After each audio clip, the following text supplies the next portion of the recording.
era sus prácticas funerarias, pues, ¿no? Ritos funerarios. Fueron los primeros en enterrar a sus muertos. Y ellos se desplazaron sobre todo por Europa, ¿no? Y una parte de Asia, ¿no? Acerca si no me equivoco, de Egipto, les preguntaron acerca de la escritura, ¿no? De jeroglífica, claro. La escritura jeroglífica fue descifrada por un francés llamado Champollion.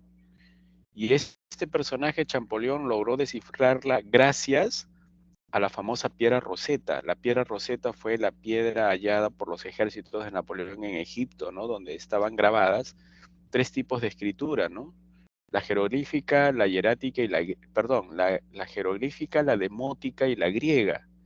Y esa piedra hallada ahí en Egipto en los tiempos de Napoleón, pues sirvió muchísimo para el estudio de ese tipo de escritura, ¿no? Estuvo años estudiando y tratando de descifrar Champollion esa escritura, ¿no? Esa debió ser la respuesta, piedra Rosetta. Y la tercera estaba, creo que relacionado a Atenas, ¿no? Civilización griega, acerca de Pisístrato. De Pisístrato les dije que era un tirano. Estos tiranos, se llegaban al poder mediante una acción violenta, ¿no? Algo así como un golpe de Estado, ¿no? Y cuando se instalaban en el poder, los tiranos en Atenas, recibían el respaldo de la población, de los sectores más populares, ¿no? Debido a que tomaban medidas populistas demagógicas, ¿no? Que favorecían a las grandes mayorías. En este caso, ¿qué respondiste tú? ¿Te acuerdas? ¿Cuál era la clave ahí? Obras de Pisístrato, de este tirano, que realizó con la finalidad de tener el ¿Reforma agraria? respaldo. Exacto, la reforma agraria, pues, ¿no? Hasta ahora sigue siendo la reforma agraria esas medidas, ¿eh? Que siempre hace entusiasmar a las mayorías, ¿no? Sobre todo a las mayorías desposeídas, ¿no? La reforma agraria, ¿no? Y eso, imagínate, se practica desde los tiempos de los griegos, ¿no? Como Pisístrato. Bueno, jóvenes, entonces espero que les haya ido bien, de verdad que esos son mis deseos. Y si no es así, porque cada uno es consciente, ¿no? Del examen que rinde, ¿no? Uno se da cuenta si ha rendido bien o mal o regular. Pero si no ha sido tu caso, pues no tires todavía la toalla porque todavía faltan 2 exámenes importantísimos, ¿no? Que es, falta el 2 y el último, que es el tercero, pero pone ganas pues ¿no? al segundo examen. Y yo estoy también, así como te dije que iba a venir una pregunta de los griegos y vino, ¿no? Pero claro, no sabía qué cosa iba a venir de los griegos. Preguntaron sobre Pisístrato, yo pensé que iban a preguntar sobre la democracia de Clístenes, ¿no? O de Pericles, pero bueno, preguntaron de Pisístrato, ¿no? Que, bueno. Ahora, ¿qué preguntarán de Roma? Roma entra ya a este segundo bloque, ¿ya? Voy a hablar de Roma primera y segunda parte. Toda esta clase va a estar dedicada solo a Roma desde sus orígenes hasta su final, ¿ya?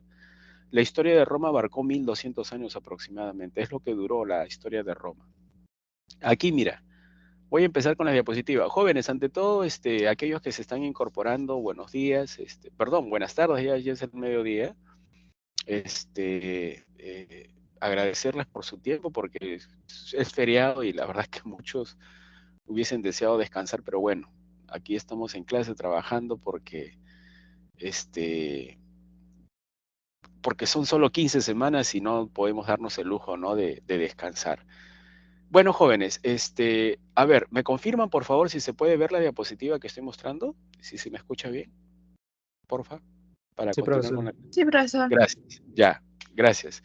Voy a hablar primero del aspecto geográfico y luego del aspecto cronológico, ¿ya? Ubicación geográfica, cronología, tiempo, y luego voy a hablar de sus etapas históricas de Roma y los hechos más importantes, ¿correcto? Empecemos con la geografía. Roma está ubicada en Italia. Italia es una península. Península es porción de tierra que sobresale al mar, como puedes ver ahí. La península itálica tiene la forma de una bota, ¿no? De un zapato bota, por si acaso. Entonces está rodeado de mares. ¿Y de qué mar? Del mar Tirreno, Adriático y Mediterráneo, ¿ya? Así como la península de los Balcanes, donde está Grecia, está rodeado del mar Egeo, el mar Mediterráneo y el mar, si no me equivoco, Jónico, ¿no? O sea, están rodeados de mares. Ambos tanto Grecia como Roma están en la parte sur de Europa, son civilizaciones europeas, clásicas, ¿no? Ahora, tradicionalmente, la ciudad de Roma se dice que fue fundada por un personaje mitológico, ¿se acuerdan? ¿Alguno de ustedes me podría decir quién es ese personaje que la tradición atribuye como Rómulo fundador? y Remo. Correcto. Rómulo nada más. Claro que Remo era el gemelo de Rómulo, ¿no? Pero quien fundó Roma fue Rómulo. Y él fue el primer rey de Roma, el fundador de Roma, ¿no? Rómulo, quien fue hijo de Marte y de Rea Silva, que era una mujer de carne y hueso, ¿no? Era algo así como que Rómulo era un semidios, porque el que sale de un dios y una mortal es un semidios, pues, ¿no? Y esto tiene que ver con la mitología romana ya, ¿no? O latina. Roma está ubicada en el centro de Italia y se fundó a orillas del río. ¿Te acuerdas qué río? Mira que las grandes ciudades siempre se fundaban a orillas de un río. Babilonia a orillas del río Éufrates, ¿no? Tinis, Memphis, grandes ciudades egipcias se fundaron a orillas del río Nilo. La pregunta es, ¿y Roma a orillas de qué río? Vamos, a orillas del río, Tiber. donde fueron, eh, correcto, Tíber, ¿no? El río Tíber. El río Tíber es el río que está en la parte central de Italia y ahí se fundó a orillas de ese río, ¿no? ¿Y por qué? Porque según la tradición, el fundador de Roma, llamado Rómulo, fue rescatado por una loba, ¿no? En ese río, en el río Tíber, ahí estaban, ¿no? Estos gemelos pequeños, ¿no? Abandonados a su suerte y llegó una loba enviado por Marte y esta loba los rescató y los amamantó. De ahí por eso que Roma se fundó a orillas de ese río, el río Tíber. La región se llama Lacio, la península se llama Itálica. Entonces, ese es el núcleo geográfico, ¿no? O sea, Roma se fundó en el año 753 a.C., cuando aquí en el Perú se estaba desarrollando la cultura chavín. Entonces, Roma se funda 753 años antes de que naciera Jesús por Rómulo, a orillas del río Tíber. Era una ciudad pequeña, insignificante, una ciudad de estado que nadie conocía en esa época, porque en Italia había muchas ciudades y una de ellas era Roma. Sin embargo, con el tiempo, debido a su excelente organización militar y política, Roma logró conquistar todo este espacio. Miren, ¿se ve? Sí, ¿no? Todo el espacio que está dentro de esa línea roja que acabo de marcar, ¿ya? Fue conquistado por los romanos. Es decir, en su mayor plenitud y apogeo, Roma conquistó todo ese territorio. Como puedes ver, a ver, mira, aquí tú puedes notar los territorios con los nombres actuales, ¿eh?, que Roma conquistó. Roma conquistó territorios de países que en la actualidad se llamarían Inglaterra, Francia, España, Croacia, Bulgaria, Grecia, Turquía, Líbano, Siria, Irak, Israel, Egipto, Túnez, ¿correcto? Todo eso conquistó. Claro que en los tiempos de los romanos, esos territorios no llevaban esos nombres, pues. Por ejemplo, solo por señalarte 3 o 4, ¿ya? ¿Tú crees que existía Francia en esa época? ¿No? El territorio sí, pero esa zona de Francia los romanos la conocían como, ¿alguien sabe? Vamos, una apuesta aquí, yapeo por si acaso. ¿Cómo llamaban los romanos esa región que ahora llamamos nosotros Francia? ¿Alguien se acuerda? ¿Alguien se anima? ¿Alguien puede dar una respuesta ahí? La llamaban Galias, las Galias. A esta península ibérica los romanos la llamaban Hispania. Y a la parte sur de aquí de Gran Bretaña, o de esta parte de Inglaterra donde está Londres, los romanos la llamaron Britania. Britania, Galia, Hispania. Esta parte de aquí de Siria e Irak, ya creo que todo el mundo sabe cómo la llamaban, ¿no? Como la llamaron los griegos también, ¿se acuerdan? Vamos. La zona de Siria e Irak, ¿qué nombre recibía? Vamos, jóvenes, ¿están ahí? Yo creo que sí, ¿eh? ¿Qué nombre recibía la zona de Siria e Irak donde se habían desarrollado las primeras civilizaciones? Vamos. Mesopotamia. Claro, Mesopotamia, pues. Y la zona de aquí, que ahora llamamos Turquía, los romanos la conocían como el Ponto. Así como suena, Ponto, P-O-N-T-O, Ponto. Y al Mar Negro, ¿sabes cómo le llamaban? Ponto Euxino. ¿Ves? Como puedes ver, los romanos conquistaron toda esta zona de acá. Ahora, otra preguntita. Se supone que todo el territorio que está dentro de esa línea roja que acabo de marcar formaba parte del Imperio Romano. Roma, de manera gradual y paulatina, fue conquistando esos territorios hasta el punto de convertirse en un imperio, ¿correcto? Sin embargo, como puedes ver ahí en el mapa, hubo zonas de Europa, regiones de Europa que los romanos no conquistaron, como por ejemplo zonas de Alemania, Polonia y Rusia, que nunca formaron parte del Imperio Romano. Y habían tribus y pueblos que los romanos conocían con el nombre de, ¿se acuerdas? ¿Qué nombre recibían Bárbaros. esas tribus? Bárbaros. Bárbaros. Exacto, gracias. Sí, eran bárbaros. Ese es el término que utilizaban los romanos para referirse a todos los pueblos que vivían fuera de las fronteras del Imperio Romano, bárbaros. ¿Correcto? Ahora, pero para conquistar todo este territorio que ves aquí, ¿no? Dentro de esta línea roja, repito una vez más, a los romanos les costó tiempo. No fue, un imperio no se construye de la noche a la mañana. Eso es con el pasar de los siglos. Y tú no te imaginas a todos los pueblos que tuvo que vencer Roma. Te hago otra pregunta. A ver, mira que estoy tratando así de medirlos un poco qué tanto saben de Roma.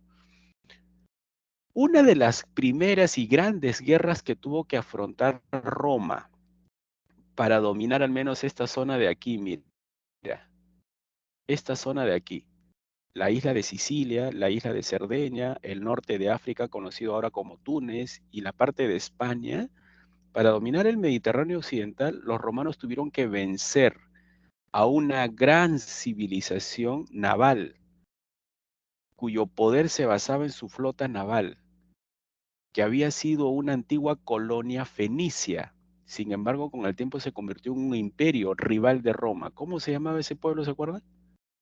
A los que los romanos derrotaron en las guerras púnicas. Cartago. Cartago, correcto. Cartago. Esas guerras entre Roma y Cartago son pero guerras importantísimas. ¿Por qué? Porque forman parte del expansionismo romano. Es como que te digan, oye, cuando Pachacuti inició la expansión incaica, tuvo que vencer primero a un gran pueblo de pueblos confederados, ¿no? Instalados en Apurímac, Ayacucho y Huancavelica. ¿Cómo se llama ese pueblo? ¿Se acuerdan? No me digan que no se acuerdan, ¿eh?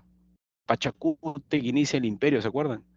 Y derrotó a los, vamos, Chancas. ¿quién se anima? Chancas. Chanca, correcto, a los chancas.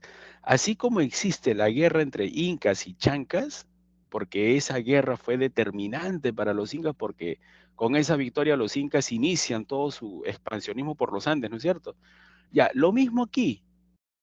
Para que Roma pueda controlar todo el territorio que ahora te estoy mostrando, primero tuvo que vencer a los cartagineses. Fue lo primero que tuvo que hacer, Cartago. Cuando derrotan a los cartagineses, Roma ya prácticamente se convierte en una potencia internacional.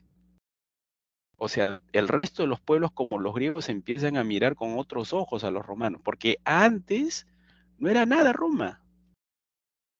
¿Me entienden? Entonces, recuerda la guerra contra Cartago. Entonces, miren jóvenes, lo que estoy tratando aquí de hablarte es de su cuestión geográfica, ¿no? Roma empezó como una pequeña ciudad fundada a orillas del río Tíber, ubicada en la península itálica. Era una ciudad pequeñísima. Uy, se me fue la diapositiva. Con el tiempo, los romanos, debido a su excelente organización política y militar, fueron conquistando territorios a tal punto de crear un gran imperio. Y una de las primeras e importantes guerras que tuvo que afrontar Roma fue la guerra contra los cartagineses en las llamadas guerras púnicas. Uy, ¿qué pasó aquí? Quería mostrar mi diapositiva, pero desapareció. A ver, voy a tener que nuevamente aquí, a ver, mostrarlas. Creo que aquí hay un truquito en mi laptop. No debo presentar toda la pantalla porque si no desaparece. Voy a tener que mostrarlas así por... A ver. Bueno, entonces les estaba hablando acerca de la ubicación geográfica, ¿no? Recuerden entonces, Península Itálica, región de Lacio, se fundó a orillas del río Tíber. Ya era una ciudad pequeña, insignificante en sus inicios, pero con el tiempo fue conquistando diversos territorios a tal punto de convertirse en un imperio mediterráneo. ¿Por qué digo imperio mediterráneo? Espero que se pueda ver aquí, jóvenes. A ver, a ver. ¿Por qué digo mediterráneo? Porque si observas con detenimiento, Roma conquistó... Jóvenes, ¿se ve? Sí, ¿no? Estoy presentando nuevamente mi diapositiva. ¿Sí se ve? Por favor, confirmen. No vaya a ser que esté hablando, pero sin imágenes. Sí se ve, ¿no? Ya. Como puedes ver, Roma logró conquistar todo el territorio que está alrededor del Mediterráneo, todo. Por eso se dice que el Mediterráneo era el mar de los romanos, era como un lago, ¿no? Como una piscinita para los romanos. ¿Y por qué? Porque lo controlaron todo. Claro que para controlar ese mar tuvieron que vencer a dos pueblos. Primero a los cartagineses, aquí, mira, Cartago aquí, y luego a estos reinos que estaban dispersos por Macedonia, Siria y Egipto. Eran unos reinos que habían sido dominados por los, ¿se acuerdan quiénes? Los reinos helenísticos pertenecían a qué civilización, ¿te acuerdas? ¿Qué civilización ya había llegado al oriente dominándolos? ¿Se acuerdan? Egipto, Mesopotamia. Vamos. ¿A qué civilización pertenecía Alejandro Magno? Vamos, jóvenes. Alejandro Magno. ¿De qué cultura, qué civilización? Macedonia. Claro, Macedonia es cierto. Y Macedonia forma parte de la civilización griega, ¿no es cierto? Griega. Griega, correcto. Entonces, la cuestión sería así, para resumir. Roma nació como una ciudad pequeña, a orillas del río Tíber, en la península itálica. Con el tiempo, debido a su organización política y militar, fue conquistando diversos territorios de Europa, Asia y África, logrando tener el control de todo el Mediterráneo, logrando conquistar y controlar territorios.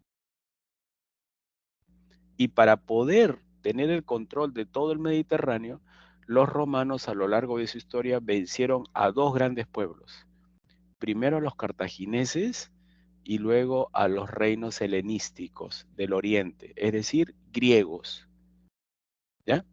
Ahora pasemos a la otra diapositiva si quedó claro esto de la ubicación geográfica, a menos que tengan alguna pregunta. Hablemos ahora de la cuestión cronológica, ¿te parece? La civilización griega apareció en la Edad del Hierro. Según esta cronología, mira, la civilización griega se fundó, perdón, romana, ya estoy confundiéndome con la griega. Roma se fundó cronológicamente en el año 753 antes de Cristo. Recuerda, año 753 antes de Cristo. Fue fundada por Rómulo, un personaje mitológico, un personaje del cual su nombre, si no me equivoco, aparece en la obra La Eneida, narrada por un poeta romano de aquellos tiempos. ¿Quién? ¿Quién es el poeta romano autor de la Eneida? Virgilio. Correcto, Virgilio, pero Virgilio pertenece ya a la etapa final de la historia de Roma, por si acaso. ¿Entiendes? Entonces, en el año 753 se funda Roma. Ahora, ¿qué estaba ocurriendo cuando se funda la ciudad de Roma? Bueno, las civilizaciones de Atenas, Esparta, que pertenece a la griega, estaba en toda su plenitud, ¿no? Eso es lo que estaba ocurriendo. El imperio persa también estaba en su apogeo. ¿Ya? Aquí en los Andes se estaba desarrollando la cultura chavín. Sin embargo, pasa el tiempo y fue cayendo el imperio persa y luego el griego, ¿no? Los reinos helenísticos fueron absorbidos por los romanos y los romanos van a continuar con la historia y van a pasar todavía a la era cristiana. Es decir, cuando Roma ya tenía, digamos, el dominio del Mediterráneo, cuando Roma se convierte en una potencia mediterránea, nace Jesús. O sea, Jesús nació en los tiempos que Roma dominaba esa parte del mundo. No había otra civilización más fuerte y más importante que Roma. Roma estaba en su apogeo. Y por eso cada vez que se habla de la historia de Jesús, siempre se menciona Roma. ¿Ves? Jesús nació durante el gobierno del primer emperador, Augusto, murió durante el segundo emperador llamado Tiberio, ¿ya? Y luego se inicia la era cristiana, ¿no? Entonces, y Roma, mira, Roma coincide con los primeros años del cristianismo. ¿Cuándo llega a su fin la civilización romana? Según esta diapositiva, llega a su fin en el año 476 después de Cristo, cuando se produjo la caída del Imperio Romano de Occidente en manos de, ¿te acuerdas? ¿Quiénes provocaron la caída del Imperio Romano de Occidente?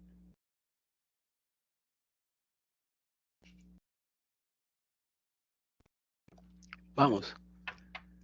Profesor, disculpe, ¿cuál era ¿Quiénes? la pregunta? Dime. ¿Cuál era la pregunta? ¿Quiénes provocaron la caída del Imperio Romano de Occidente? ¿Cómo llega a su fin el imperio? Se supone que fueron invadidos, ¿no? Algún pueblo debió provocar la caída del Imperio Romano. ¿Se acuerdan? ¿Los turcos? Los turcos, ellos acabaron con la otra mitad del Imperio Romano, el Imperio Bizantino. Ese logró sobrevivir todavía, 1000 años más. Pero me refiero al año 476, año en que llegó a su fin la antigua, ¿no? La antigua llega a su fin con la caída del Imperio Romano de Occidente. Los bárbaros, pues jóvenes, los bárbaros germanos, que ya lo habían ustedes mencionado antes. Las tribus bárbaras germánicas invaden el Imperio Romano y ellos acaban con el imperio. El imperio luego sería tomado por las tribus germánicas, ¿no? ¿Qué tribus? ¿Has oído hablar de los francos, anglos, sajones, godos, visigodos, ostrogodos, érulos, vándalos? Todos ellos formaban parte de las tribus germánicas y ellos fueron los que provocaron, ¿no?, la caída del Imperio Romano de Occidente. Entonces, jóvenes, según la cronología, la civilización romana se inicia cuando se funda la ciudad por Rómulo en el año 753 a.C. y llega a su fin en el año 476 después de Cristo, cuando cae el Imperio Romano de Occidente, es decir, una mitad de ese imperio. A ver, aquí mira, ustedes saben que antes de la caída del Imperio Romano, a ver, voy a tratar de, este imperio se llegó a dividir en dos, ¿no? Un emperador llamado Teodosio lo llegó a dividir en dos administraciones. Así nació el Imperio Romano de Occidente y el otro era el Imperio Romano de Oriente. Entonces, en el año 476 solo cayó la mitad de un imperio, del Imperio Romano, que es el Occidente. En cambio, la otra mitad, conocida como el Imperio Romano de Oriente, o también conocida como el Imperio Bizantino, esa duró 1000 años más todavía, toda la Edad Media. Y la Edad Media llega a su año 1453 cuando fue invadido por los turcos, pero esa es otra historia ya. Entonces, jóvenes, ¿te quedó claro? La civilización romana traspasa la era cristiana. Y es más, incluso los últimos emperadores de Roma se convirtieron al cristianismo. Los últimos, ¿ah? Pregunta para todos, a ver, ¿quién sabe? Cultura general. Emperador romano que aprobó el edicto de Milán por la cual puso fin al sufrimiento de los cristianos, puso fin a las persecuciones cristianas. Porque los primeros emperadores empezaron a perseguir a los cristianos, como Nerón, por ejemplo. ¿Alguien se ¿Daría acuerda? alternativas? A ver, te doy alternativas. Vespasiano, Constantino o Augusto. Constantino. Vespasiano. Constantino fue. El emperador Constantino, el que fundó Constantinopla. Ya, ese mismo Constantino que fundó Constantinopla, él en el año 313 aprobó el edicto de Milán, por la cual le dio tolerancia a los cristianos. Porque antes te dije que los cristianos eran perseguidos. Quien inició las persecuciones contra los cristianos fue el quinto emperador, llamado Nerón, el mismo que incendió Roma, ¿no? Ya ese mismo emperador ordenó la persecución contra los cristianos. Y así se inicia una larga lista de emperadores que van a maltratar a los cristianos. Durante mucho tiempo maltrataron a los cristianos en Roma, hasta que llegan los últimos emperadores, como Constantino, que acabó con ese sufrimiento.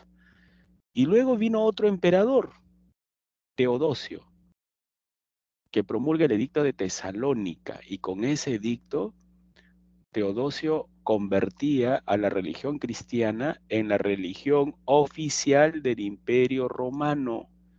Es decir, Roma, en los últimos años de su vida, antes de ser invadido por los bárbaros, Roma se convirtió al cristianismo. Roma se convierte en el imperio cristiano. Se imagínate, el cristianismo triunfó. ¿Por qué? Porque hizo que ese imperio que dominaba el mundo mediterráneo aceptara el cristianismo. Y Teodosio fue el emperador que obligó prácticamente a todos los habitantes de Roma a abrazar el cristianismo. Por eso, en la actualidad, la Iglesia católica, apostólica y romana tiene como sede Roma, porque los que crearon la Iglesia católica no fueron los apóstoles de Jesús, ni siquiera fue el propio Jesús. Quienes crean la Iglesia católica como institución fueron las autoridades romanas, fue Constantino y Teodosio. Es decir, los emperadores de Roma crean la Iglesia católica. Ellos son los creadores. Acuérdate, ¿por qué crees que el Vaticano hasta ahora se encuentra en Roma? Porque ahí fue creado, pues, en Roma. No en Nazaret, no en Jerusalén. Ahí no.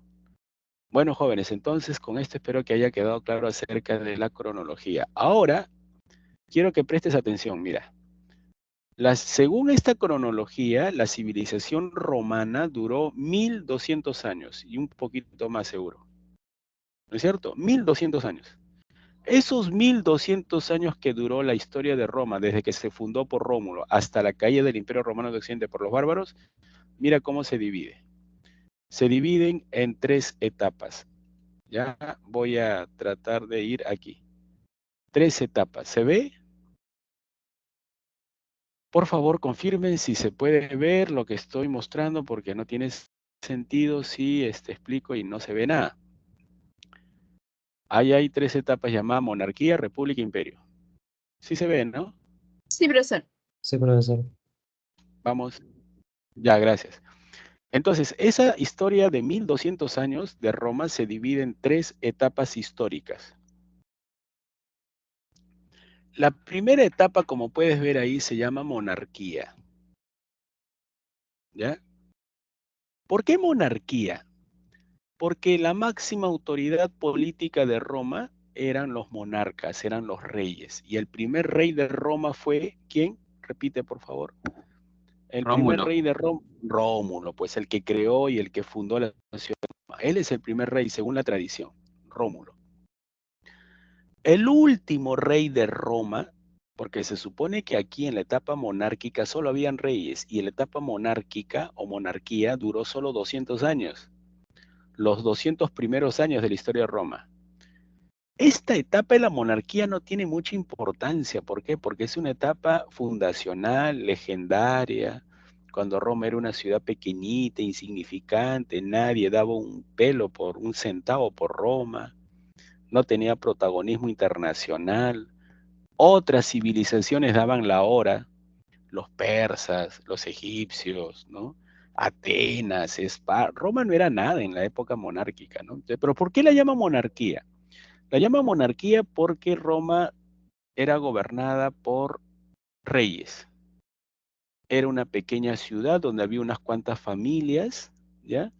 ¿Te acuerdas tú las familias más adineradas, propietarios, nobles? con privilegio y derechos? ¿Te acuerdas qué nombre recibían esas familias? ¿Patricios? No, patricios, correcto. Entonces, en la etapa monárquica, Roma era gobernada por reyes y había unas cuantas familias patricias, ¿no? Que eran nobles propietarios con privilegios. Se creía que tenían privilegios porque eran descendientes de Rómulo, eran los fundadores de la ciudad. Y el resto, ¿te acuerdas? La mayoría de la población eran conocidos como, ¿te acuerdas qué nombre? El Plebeyos. resto, plebeyos, la plebe, ¿no? La plebe, los plebeyos. Bueno, entonces la etapa monárquica es una etapa inicial. Duró 200 años y durante esos 200 años Roma era chiquitita, pequeñita, con unas cuantas familias de patricios ricos, propietarios, y el resto era la plebe, ¿no? ¿Cuántos reyes reinaron en Roma? Aquí lo tienes, mira.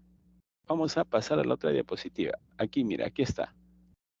¿Ves? Los 7 reyes de Roma. Rómulo, Numa Pompilio, Tulo Hostilio, Anco Marcio, Tarquino el Antiguo, Servio y Tarquino el Soberbio. 7 reyes. Con eso ya cerramos en la etapa monárquica. Cada rey tuvo sus obras, ¿no?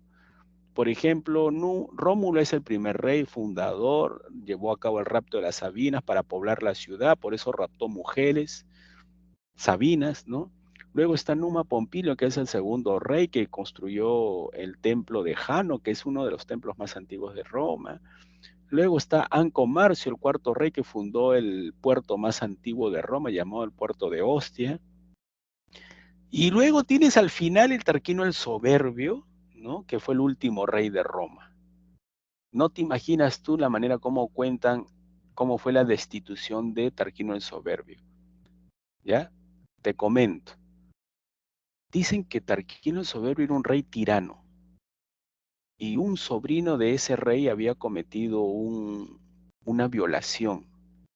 Había violado a una dama llamada Lucrecia, y Lucrecia no era cualquier dama, era una dama distinguida, patricia, de una familia noble, con mucho poder y mucha influencia. Entonces, como era una dama tan acaudalada, ¿no? De prestigio, de origen noble, entonces esa violación no podía quedar así. Entonces las familias patricias presionan al rey para que castigue, ¿no? al violador. Pero resulta que el violador era sobrino del rey Tarquino el Soberbio. Y este rey decide pues proteger al sobrino, ¿no? Y eso enfureció a las familias patricias. ¿Qué cosa hicieron estas familias? Pues destituyen al rey, Tarquino el Soberbio. Lo destituyen. Así llegó a su fin la monarquía. Así dejaron de tener rey los romanos. La pregunta es, aquí mira, ahora regreso aquí, mira, aquí. Entonces, ¿cómo llegó a su fin la monarquía? Cuando destituyeron a su último rey llamado Tarquino el Soberbio por haber protegido a su sobrino Violín, ¿no? Este violador, porque no quiso castigarlo, ¿no? No quiso que los patricios lo ajusticien, y bueno, y por eso se metió en un lío, las familias patricias se organizaron y destituyen al rey. Así llega a su fin la monarquía. ¿Qué es la monarquía entonces? La monarquía era un gobierno donde el poder estaba concentrado en una sola persona, el rey.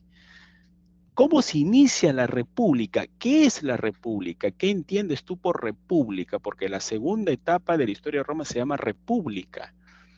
Y yo tengo entendido, presten atención por favor, la república es una forma de gobierno donde el poder está desconcentrado. En una república no hay rey. En una república no hay una sola autoridad que gobierna. Hay varias autoridades. Por ejemplo, el Perú y Estados Unidos es una república.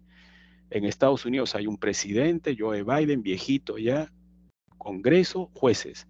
En el Perú también hay una presidenta, hay un Congreso y un poder judicial. Eso es república. ¿Te das cuenta? Entonces, en una república hay una desconcentración de los poderes del Estado. La pregunta es, ¿y qué ocurrió en Roma para que dejaran de tener rey y se convierta en una república Roma? Ya te dije, El rey Tarquinio el Soberbio protegió a su sobrino de un atentado, de un delito que cometió, una violación contra una dama de la aristocracia romana, y así pues esas familias patricias, por venganza, destituyen al rey, ¿ya?, que estaba protegiendo al delincuente, y acaban con el gobierno tiránico de este rey, y el poder pasó a manos de una asamblea de nobles ancianos llamado, ¿cómo se llama esa asamblea? Vamos, ¿cuál es esa institución que cobra protagonismo durante la República Romana? ¿Cuál es la principal institución de poder durante la República Romana? ¿No se llamaban Senado nada más? Correcto. Está bien, está bien, está bien. Senado, pues. Era el Senado. La palabra senil significa anciano. Por lo tanto, se supone que la asamblea senatorial era una asamblea de ancianos. ¿Pero qué tipo de ancianos? ¿Cualquier anciano? No. Eran los cabezas de familia de las principales familias patricias. Es decir, el poder del rey pasa a manos de esta asamblea de nobles patricios, llamado Senado. Eso es república. ¿Te das cuenta? ¿Te das cuenta ahora cómo pasan de la monarquía a la república? Por eso durante largos años, largo tiempo, Roma fue una república. Es decir, era gobernado por senadores, luego aparecen los magistrados y también habían asambleas populares. Eso es república. Así es que cuando te pregunten en un examen cómo se llamaba esa etapa histórica de la antigua Roma, donde Roma era gobernada por senadores y magistrados, república. ¿Ya? En cambio, en la monarquía solo habían reyes, ¿no? Reyes que gobernaban, pero era una etapa inicial, ¿no? Sin importancia. Listo, entonces te quedó claro cómo pasaron de la monarquía a la república, ¿ya? Ahora, ¿por qué es Profesor, importante? disculpe, Dime, es te que escucho, te escucho. ¿quién era el segundo rey etrusco? Es que solamente puse Tarquino el Antiguo y Tarquino el Soberbio, que era el último Ah, que ya, ya. ellos. A ver, aquí te voy a mostrar, ¿eh? Aquí está la lista de los 7 reyes en orden. Los primeros 4 reyes pertenecían a la dinastía latina, de Rómulo, pasando por Numa, Pompilio, Tulio, Estilo, hasta Ancomarce. Y de ahí aparecen reyes de origen etrusco, porque Roma luego se fusiona con la población etrusca, ¿no? Los reyes etruscos eran Tarquino el Antiguo, Servio Tulio y Tarquino el Soberbio, que era el último rey. Fue el último rey de Roma. ¿Sí? Ok, profesor, Listo. entiendo. Muchas gracias. Ya. Regreso entonces aquí, mira. Jóvenes, entonces les estaba explicando las etapas históricas así a modo de resumen. ¿Te queda claro cómo fue el cambio de la monarquía a la república, no es cierto? ¿Y por qué la llamaron república? Ahora te voy a dar otro dato. La etapa más importante de la historia de Roma es la república. ¿Por qué? Por 2 razones, o hasta 3 razones, ¿ya?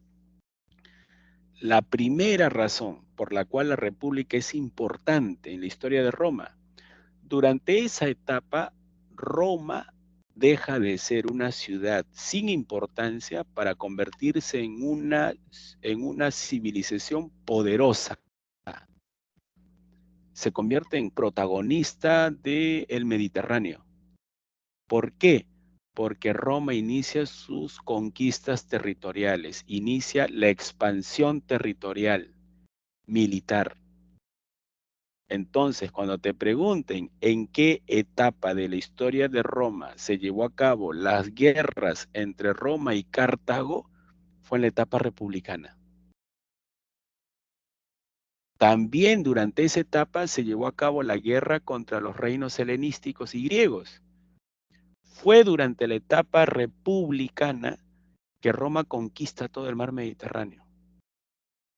Entonces, por eso se dice que la etapa más importante de Roma fue la república, porque inicia su expansión territorial.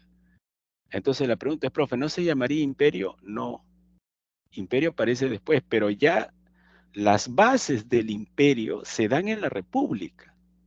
Es la mejor etapa de Roma. Entonces, ¿te quedó claro que la república es la parte más importante porque se inicia la expansión romana? Primero por la península itálica, luego por el Mediterráneo occidental y luego por el Mediterráneo oriental. Derrotó a los pueblos de Italia, porque en Italia había varios pueblos. Entre los pueblos que habían en Italia estaban la de los griegos. Luego derrotó a los cartagineses y luego derrotó a los reinos helenísticos del oriente.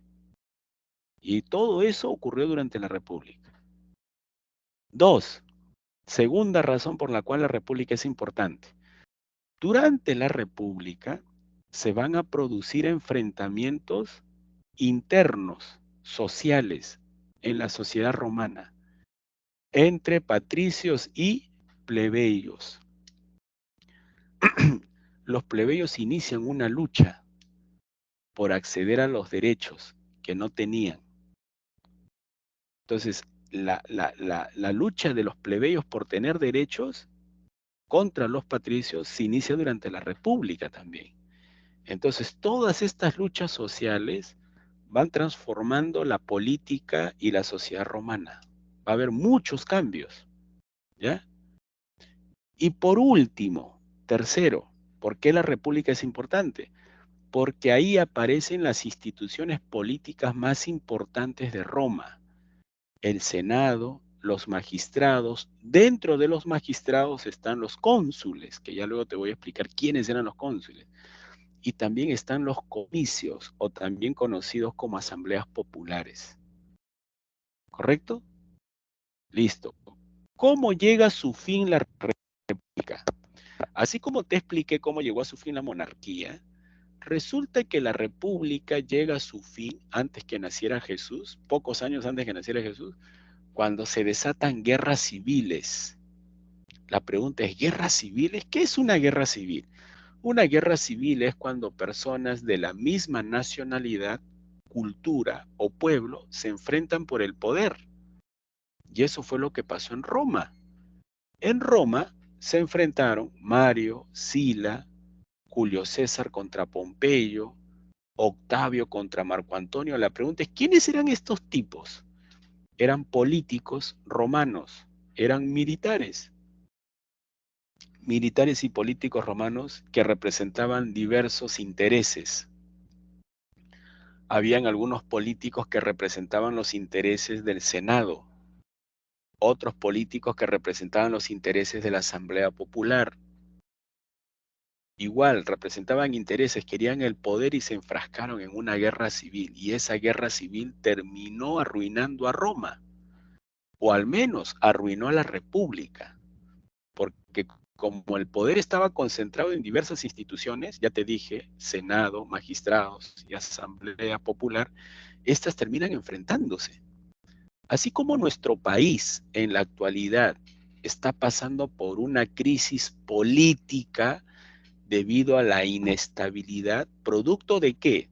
Producto del enfrentamiento de dos grupos, dos instituciones. ¿Cuáles? La presidencia contra el Congreso. ¿Tú me podrías decir, por favor, cultura general? Mira, últimos presidentes que disolvieron e intentaron disolver un Congreso. Vamos. Último presidente en disolver un Congreso.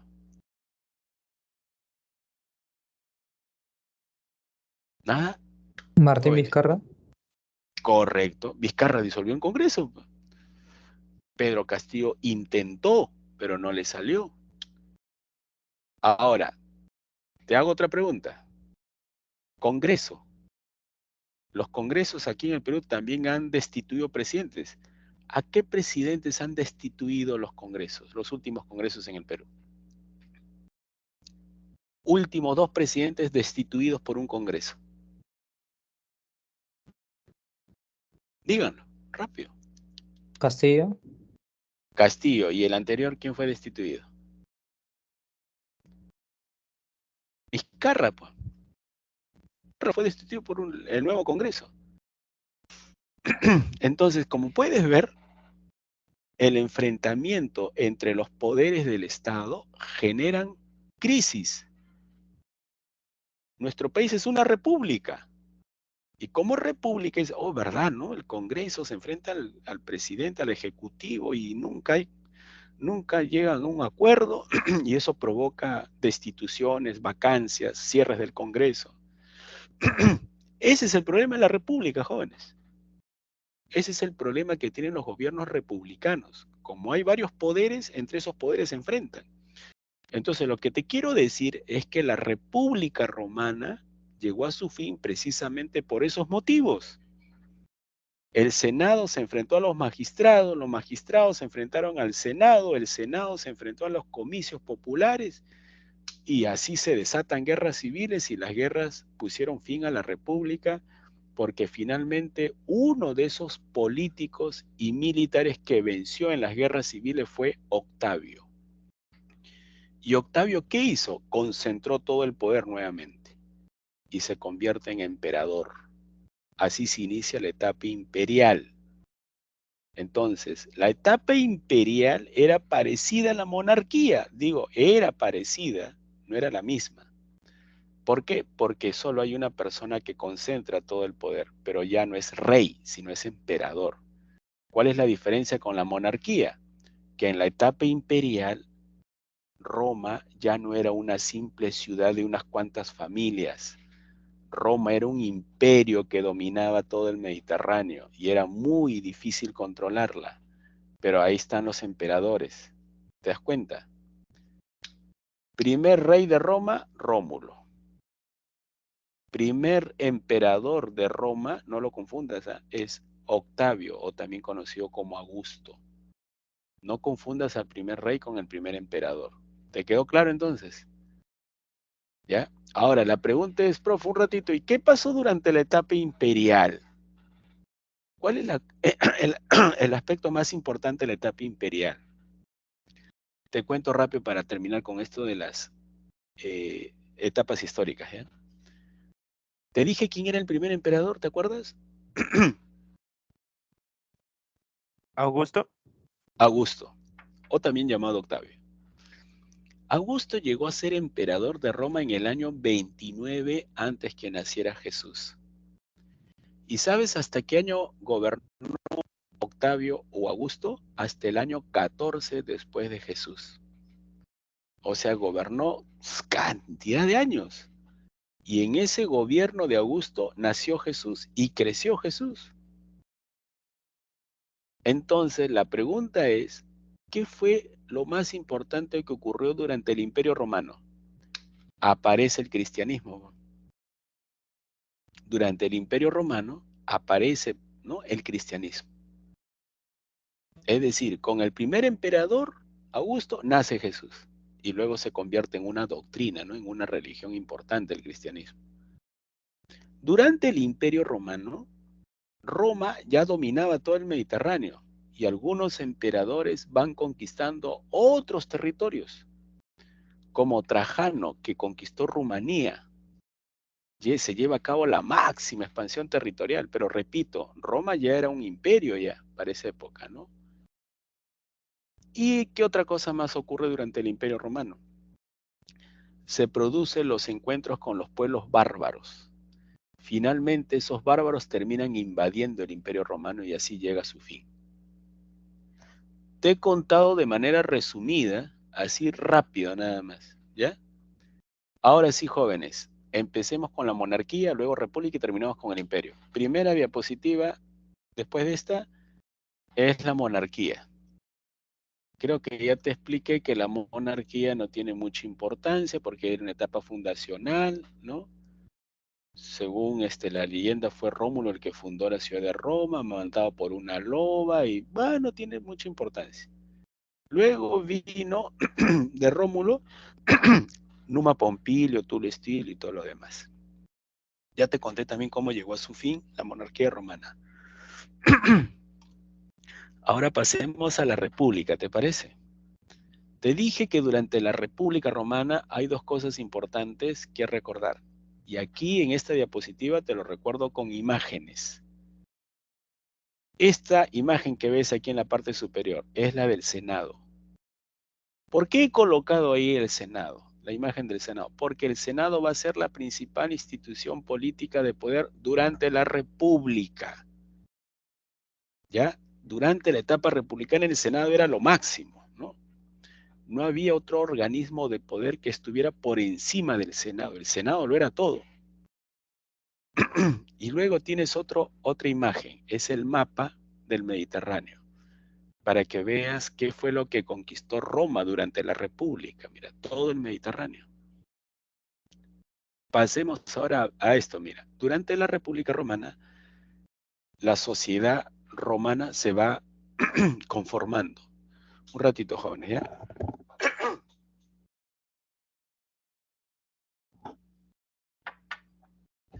Tengo que tomar un poquito de agua para poder refrescar la garganta, ¿no? Ya. Me estaban comentando ustedes que la sociedad romana estaba integrada por unas cuantas familias patricias, ¿no? Los patricios eran las familias nobles, propietarios, con privilegios, con derechos, ¿no? Y los plebeyos eran el resto, pues, ¿no? La muchedumbre, ¿no? Las masas, el pueblo, ¿no? ¿Cuál era la diferencia entre estos dos de aquí, patricios y plebeyos? Vamos, alguno que quiera colaborar con la clase. ¿Cuál era la principal diferencia entre estos dos grupos? Que uno es descendiente de los fundadores de Roma. Los patricios, ¿no? A ellos te refieres. Sí, Ajá. es cierto. Sí, estos son descendientes de los fundadores de Roma. Por eso se dice que tenían derechos, ¿no? En parte sí era cierto. Eran familias originarias de Roma, los que habían fundado Roma, ¿no? Y los plebeyos, como lo ves aquí, ¿qué dice? Eran familias de procedencia extranjera, pero que se habían instalado en Roma, ¿ya?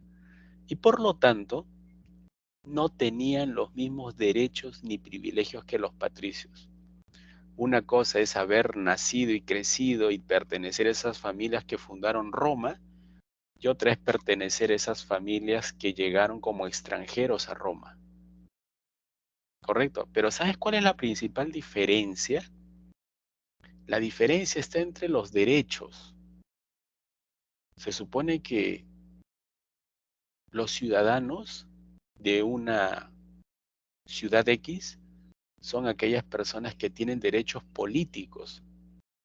¿Qué tipo de derechos políticos? Por ejemplo, elegir a sus autoridades, ¿no? Y no solo poder elegir a sus autoridades, sino que también poder ser elegidos como autoridad. Así como elijo, puedo elegir también. Perdón, así como elijo, puedo ser elegido también. Esos son los derechos y privilegios que tenían los patricios. Y los plebeyos no.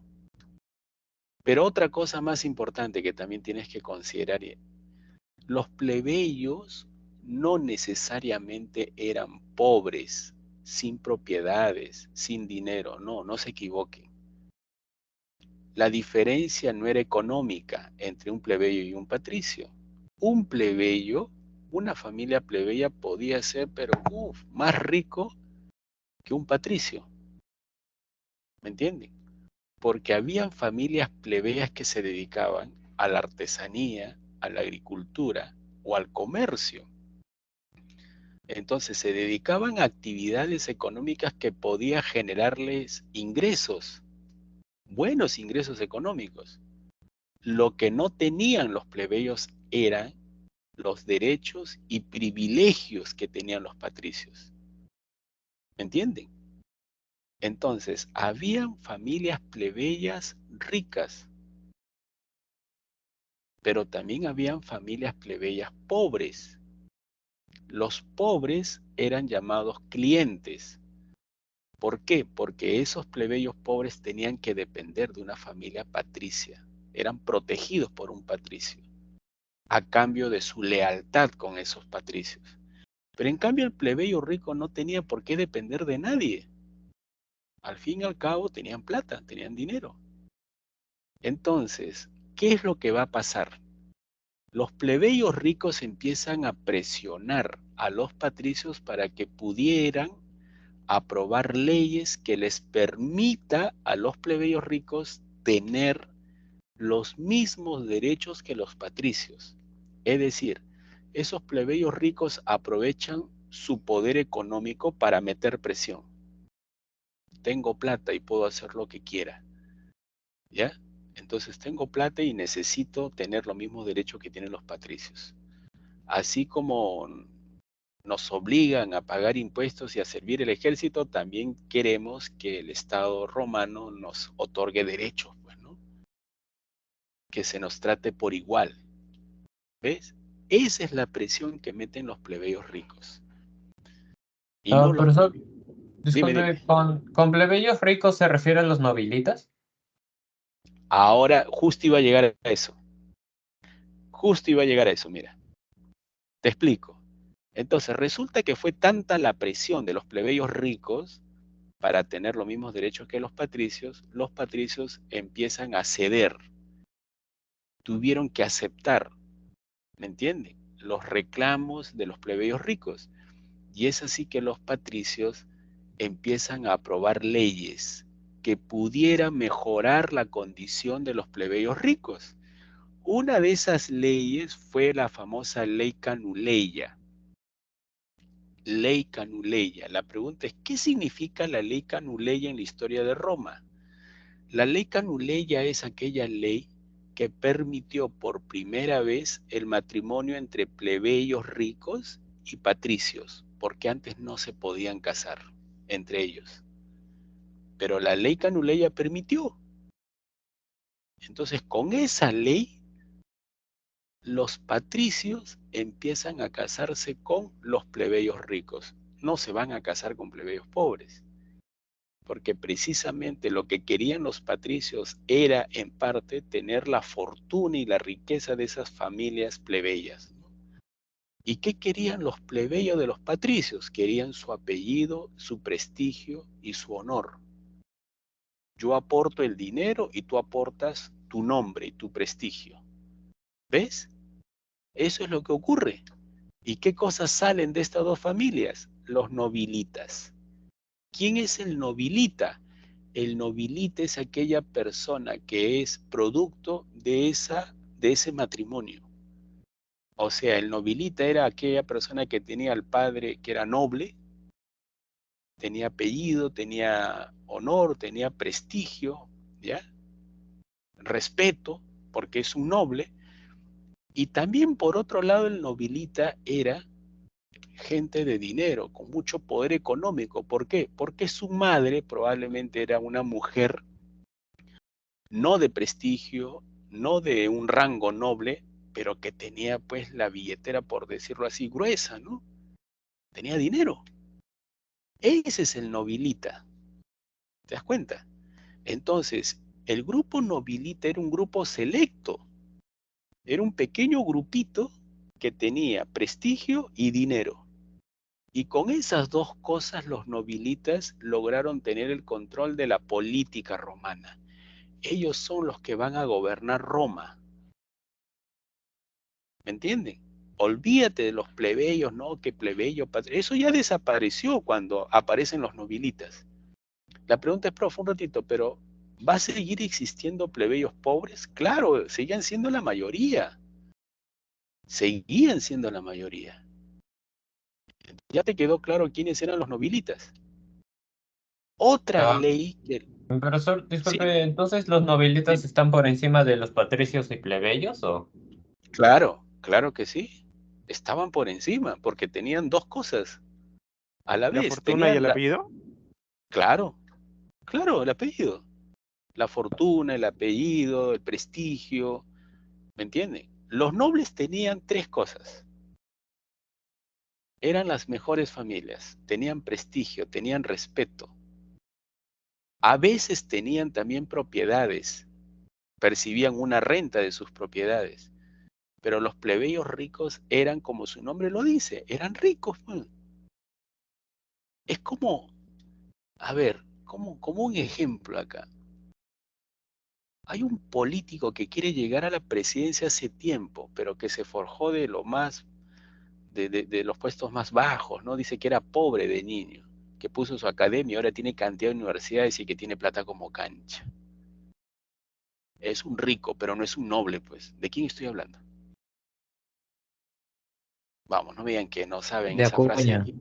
De Acuña, pues. Yo te pregunto, ¿tú crees que ese apellido Acuña es de un rango de noble aristócrata? No, pues, no es cierto. Dice, ¿pero qué destaca Acuña? Su plata, pues, tiene plata como cancha. Y el trato que le dan es distinto. Dice, de repente ese señor no sabrá hablar, no pronuncia, no es buen orador, pero su plata cuenta, pues, su plata vale. Es dueño de un partido político, tiene congresistas, tiene plata como cancha, como él dice. Él sería un plebeyo rico, mira. ¿Ves? Entonces, lo que quiere Acuña es, de repente, pues, si estamos hablando de los tiempos de Roma, era pues que su familia, uno de sus integrantes de su familia se case pues con una familia patricia, ¿no? De linaje, de respeto, de prestigio, ¿ves? Entonces, los nobilitas eran eso. ¿Me entiendes? Por eso se dice que los nobilitas eran mejores que los patricios y plebeyos, porque es un grupo nuevo, pues. Bueno, jóvenes, entonces les estaba comentando que estos nobilitas son los que van a dirigir la política romana durante siglos. Ellos son los que van a monopolizar el gobierno de pequeño grupo selecto, es la oligarquía. Así es que no vayas a creer que Roma era una democracia. No era democracia. Eso no es democracia. Democracia es que cuando cualquier persona puede gobernar. Yo te pregunto, ¿aquí en Roma cualquiera podía gobernar? No. Tenías que tener fama, prestigio, honor y dinero. Y solo lo tenían los nobilitas. La pregunta es, profe, un ratito, ¿y el resto de la población, los plebeyos pobres, tenían derecho? Sí, pero solo para votar.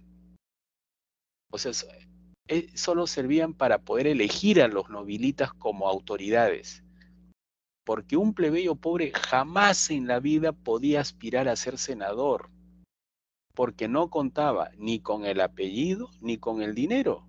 Entonces solo se le daba el derecho a votar nada más. Decían, oye, tú eres un plebeyo pobre, tú vota nomás, tú elige nomás a las autoridades, porque tú en la vida vas a poder gobernar. ¿Ves? Eso es lo que ocurría en Roma. A la plebe pobre solo se los utilizaba para votar nada más. ¿Me entiendes? Se le daba algunos regalitos, como ahora pues lo siguen haciendo los políticos, ¿no? Te doy tu polito, te doy tu, ¿no? Como dicen algunos, tu tupper, tu sombrerito, tu gorrito, tus regalitos, y ya sabes por quién votar. Eso también ocurría en la antigua Roma, jóvenes. Pero claro, no exactamente les regalaban un polo, nada de eso. Mi tupper dice ahí, ¿no? Bueno, no es porque quiera hablar mal de algún partido político específico en el Perú, por si acaso, pero era como un ejemplo nada más, ¿ya? Los políticos utilizando la plebe, los nobilitas utilizando la plebe. Bueno, ahora hablemos de, si ya te quedó claro lo de la sociedad romana, ¿no? Ya sabes qué cosas eran plebeyos, patricios y nobilitas, ¿correcto? Ahora hablemos de la política romana. ¿Cómo era la política en la antigua Roma, en la República Romana? Y quiero que observes aquí, mira. Habían tres instituciones políticas importantes durante la República Romana, y las tres eran estas de aquí. Senado. Senado era la máxima autoridad. La última palabra en política romana la tenía el Senado. Después estaban los magistrados. Los magistrados eran aquellas personas que ejercían el gobierno. Es decir, el cónsul. El cónsul era la máxima magistratura, era como la de ser presidente en aquella época. Pero no les llamaban presidentes, sino cónsules. Y el cónsul era el que dirigía el ejército, las Fuerzas Armadas, como ahora lo hace la presidencia de la República, Dina Boluarte, y también dirige el Estado. Esos eran los cónsules en la antigua Roma. Y eran elegidos para ejercer el cargo durante un año nada más. La pregunta aquí es, ¿quiénes elegían a los cónsules? Te lo dije hace poquito, ¿eh? A los cónsules los elegía el pueblo. Te pregunto, ¿el pueblo estaba representado en los comicios o en el Senado? ¿Qué asamblea crees tú que representaba al pueblo? ¿Los comicios o el Senado? Los comicios. Los comicios. Correcto, exacto. ¿Por qué? ¿Por qué te dije que el Senado, desde sus inicios, era una asamblea de nobilitas? Era una asamblea de la oligarquía, era una asamblea de las familias más poderosas e importantes. Así es que no vengan con ese discurso de que no, que el Senado representaba al pueblo. No representaba al pueblo, representaba unas cuantas familias nada más. En cambio, los comicios sí eran asambleas populares, porque ahí participaban todos los ciudadanos. Y ya te dije qué es lo que hacían ahí en los comicios. Solo votaban, solo elegían a los magistrados. Y los magistrados eran también nobilitas. Nobilitas eran los senadores y nobilitas eran los magistrados. Y en las asambleas populares, el pueblo. ¿Te das cuenta? Por eso te dije, ahora mira la función de cada institución. Los magistrados ejercían el gobierno, eran los que gobernaban. Las asambleas populares eran los que votaban. ¿Qué votaban? Mira, votaban leyes, es decir, redactaban y aprobaban leyes y elegían a los magistrados. Para eso servían las asambleas populares. Y el Senado, ¿sabes de qué se encargaba? Se encargaba de tres cosas importantes. El Senado se encargaba de vigilar y aconsejar a los magistrados que gobernaban. Y se encargaban de ratificar, escuchen bien lo que les voy a decir, ratificar cualquier cosa que se aprobaba en los comicios o en las asambleas populares. Porque la última palabra la tenían los senadores. Por ejemplo, decían, oye, ¿qué cosa acaba de aprobar, qué ley acaba de aprobar la Asamblea Popular y el Popularum? ¿Qué cosa ha aprobado? Decía, tal ley. Listo. Vamos a verificar, a ver, y vamos a ratificar, vamos a evaluar si esa ley se puede ejecutar o no. Eso lo decidía el Senado. La pregunta es, ¿pero por qué siempre el Senado? Porque para formar parte del Senado se necesitaba, tú no te imaginas qué requisitos. Para ser senador, ¿tú crees que cualquiera del pueblo podía ser senador? No.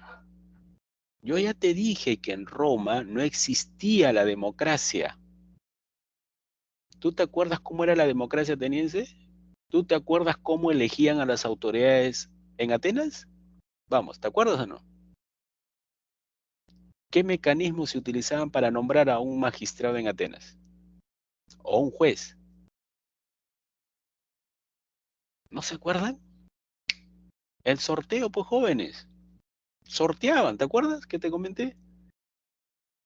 Cualquier ciudadano podía ser elegido ahí autoridad en Atenas. Ahora, en Roma, ¿sucedía lo mismo? No, no cualquiera. Para ser senador, primero tenías que tener dinero, tenías que tener prestigio, es decir, necesitabas ser nobilita. En segundo lugar, necesitabas tener experiencia. ¿Qué tipo de experiencia? Haber ocupado antes una magistratura.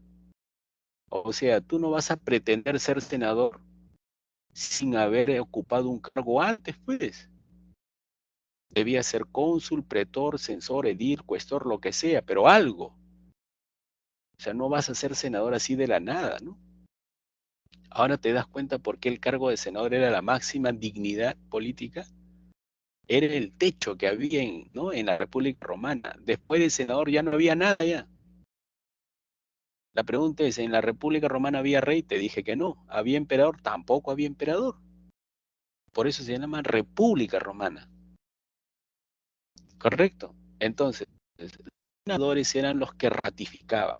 Era la máxima instancia. Después del Senado ya no había nada. La última palabra la tenía el Senado. Así es que cualquier magistrado tenía que obedecer al Senado.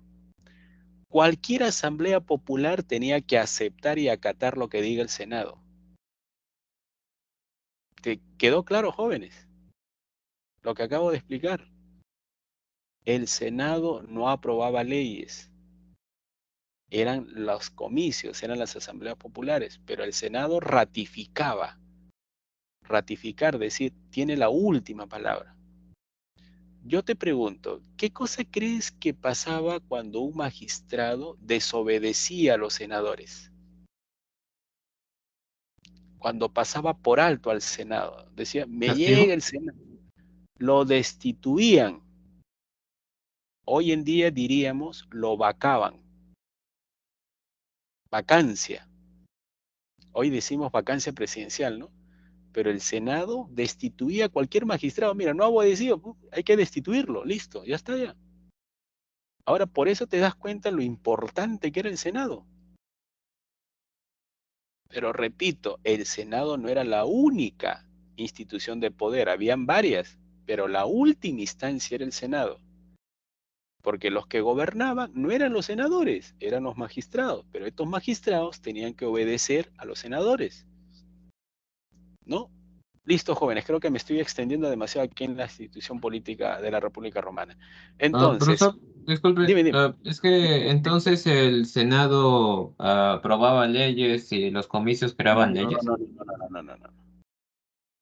Escucha bien, el Senado no aprobaba leyes.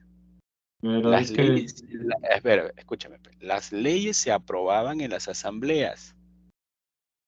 ¿Me entiendes?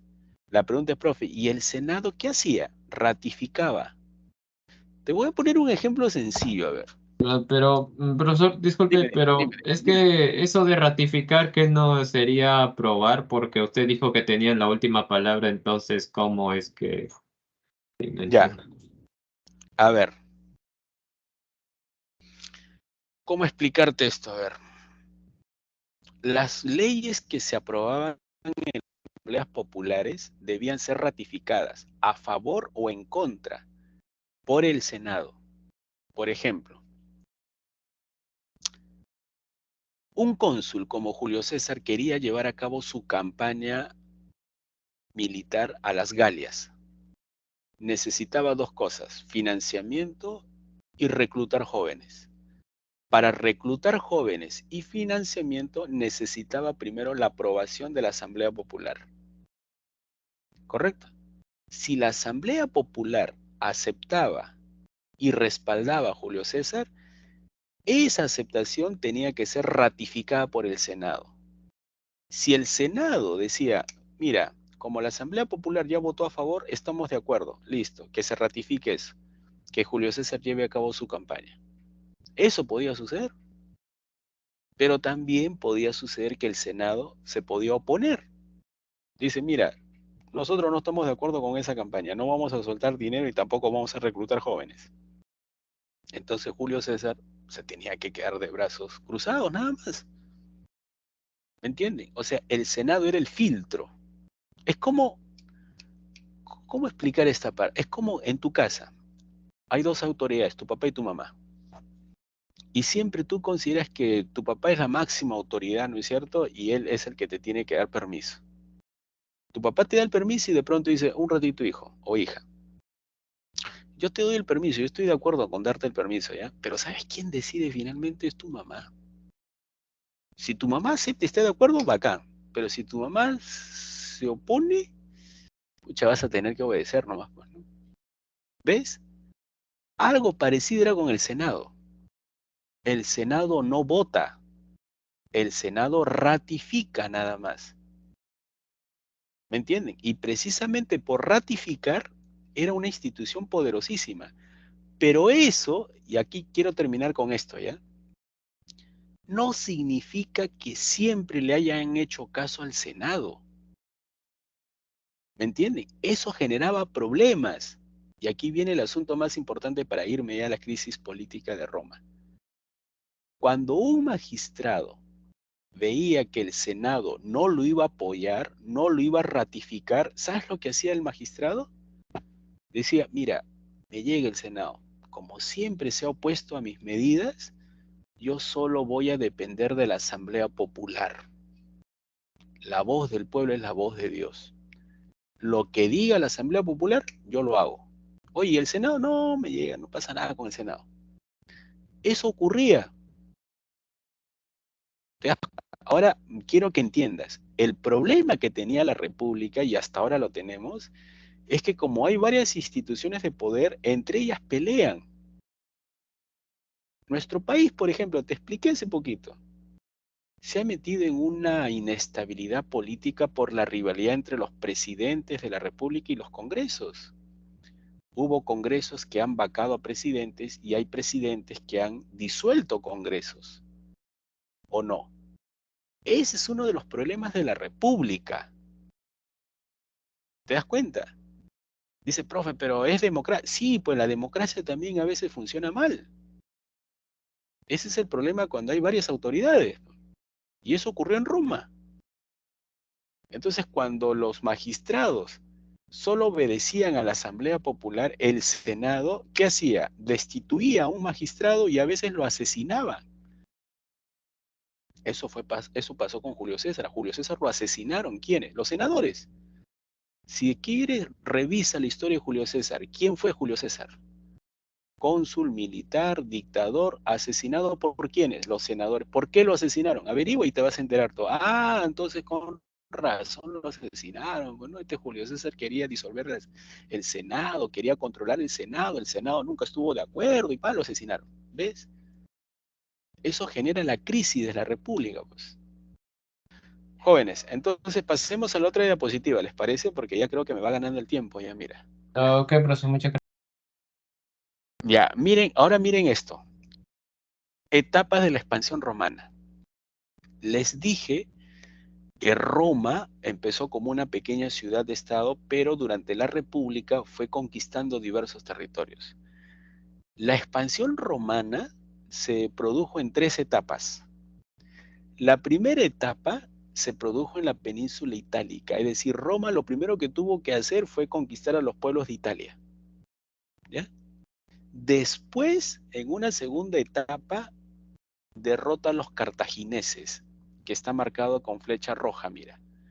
Cuando derrota a los cartagineses, ¿ya? Roma se apodera de esto, mira, de todo el Mediterráneo occidental. Sobre todo, se apodera de Sicilia, Cerdeña, Hispania y el norte de África. Llegó una tercera etapa de la expansión romana. Roma se dirige al oriente, mira, con flechas moradas. ¿Ves, no? Conquista Macedonia, conquista Siria o Mesopotamia y conquista Egipto. Esas son las 3 etapas. Primero a los pueblos de Italia, los cartagineses y luego a los griegos. ¿Ves? Entonces, así logra completar su dominio sobre el Mediterráneo. Y luego ya conquistarían otros territorios ampliando, ¿no?, su imperio. Pero primero fue la conquista del Mediterráneo. Ahora, de esta expansión romana, las guerras mejor documentadas son estas de aquí, mira. Las guerras púnicas. Las guerras púnicas, por si acaso, repito una vez más, fue por los deseos de controlar el Mediterráneo occidental. Primero fue la isla de Sicilia y Cerdeña, y luego fue por la conquista de la península hispánica, Hispania. ¿Correcto? Entonces la pregunta es, ¿y por qué se enfrentaron a los cartagineses? Porque Cartago antes dominaba todo eso. Dominaba las islas de Sicilia y Cerdeña, la Italia insular, y luego dominó la península ibérica, España. Y Roma, para arrebatárselos, se enfrentó a Cartago. Cartago era una potencia naval. No era cualquier civilización, era una civilización poderosísima. Antes de Roma, Cartago dominaba toda esa zona. ¿Entienden? Entonces, si ambas civilizaciones, si Roma quería controlar esa zona que ya estaba en manos de los cartagineses, debía enfrentarse sí o sí a los cartagineses. Y se produjo el enfrentamiento. Hubo una guerra entre estos dos pueblos que se divide en 3 etapas. ¿Ya? 3 etapas, que la conocen como la primera, segunda y tercera guerra púnica. En la primera etapa ganan los romanos. En la primera etapa, Roma se enfrenta a Cartago por el dominio de la Italia insular, Sicilia y Cerdeña. La ganaron los romanos. Y no te imaginas tú lo que le costó a Cartago. Cartago se debilita. ¿Por qué? Porque entregar Sicilia y Cerdeña, más incluso entregar su flota y pagar una reparación de guerra a los romanos, eso significó el debilitamiento de Cartago. Pero Cartago todavía no desaparecía. Entonces, ¿qué es lo que va a suceder? Cartago, como para compensar el territorio que había perdido en Sicilia y Cerdeña, Cartago se lanza a la conquista de Hispania y logran tomar el control de Hispania, y eso alarmó a Roma. ¿Me entienden? Alarmó tanto a Roma que Roma trató de evitar el expansionismo cartaginés en España. Sin embargo, en Cartago aparece un militar, un genio militar, ¿ya? Comparado solo con Alejandro Magno. Este general cartaginés, de la cual se ha hablado muchísimo, pero que lamentablemente fue derrotado, ¿ya? Pero era un genio, dice, ¿ya? Es Aníbal Barca, el gran Aníbal. Aníbal, como dicen muchos, tuvo la mala suerte de pertenecer al bando perdedor. Pero dicen que sus dotes como militares eran extraordinarias. ¿Qué hizo Aníbal Barca? Aníbal Barca era cartaginés. Y este tipo dice que decide acabar con el dominio romano. Aníbal Barca dijo, Roma no se tiene que inmiscuir en los temas de Cartago aquí en España. Entonces Roma ya nos quitó la isla de Sicilia y Cerdeña y ahora se quiere meter en España, dice. Entonces, ¿qué hizo Aníbal? Emprendió una campaña impresionante. El tipo se metió un recorrido, toda esta línea roja, mira. Partió de Sagunto, España, y no paró hasta, mira, el sur de Italia, en Canas. El hombre se dio un recorrido por toda la parte sur de Francia, norte de Italia, y llegó hasta el sur de Italia.